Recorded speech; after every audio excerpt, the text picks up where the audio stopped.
Tiende. Kiave. Mambo yangu ni mawili ya haraka sana. Kwanza kabisa, hii mtu alikuwa hapa asubuhi, anaitwa Soprano, sijui Kisiki ama sijui kitu gani. Anaitwa sijui Kisiki ama sijui anaitwa kitu gani. Anaitwa Sofia ama sijui anaitwa kitu gani. Na unajua wewe Kindiki, wewe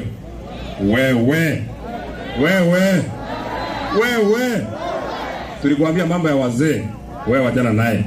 Wewe vita yako tulikubaliana, watu ya kupigana nao ni huyu mama anaitwa Wanjiku Muhia, uko unajibizana na yeye, mtaelewana kwa sauti.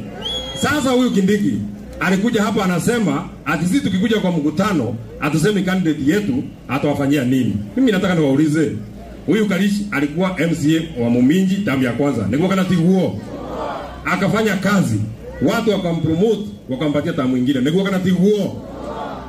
Kutokea hapo akafanya tamu ya pili huko Muminji, akafanya kazi vizuri, akapromotiwa tena, nilikuwa kana tiguo. Sasa wewe Kindiki, wewe ukiulizwa candidate yako atafanya nini?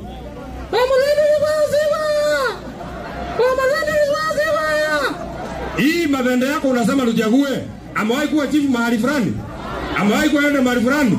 Hata amewahi ambiwa kanisa yao hesabu sadaka? Na unataka tumpatie kura tutoe wapi? Hapa iko kura ile mtu anaitwa madhende kweli? Inaweza kupatikana hapa? Na wewe Kindiki wewe?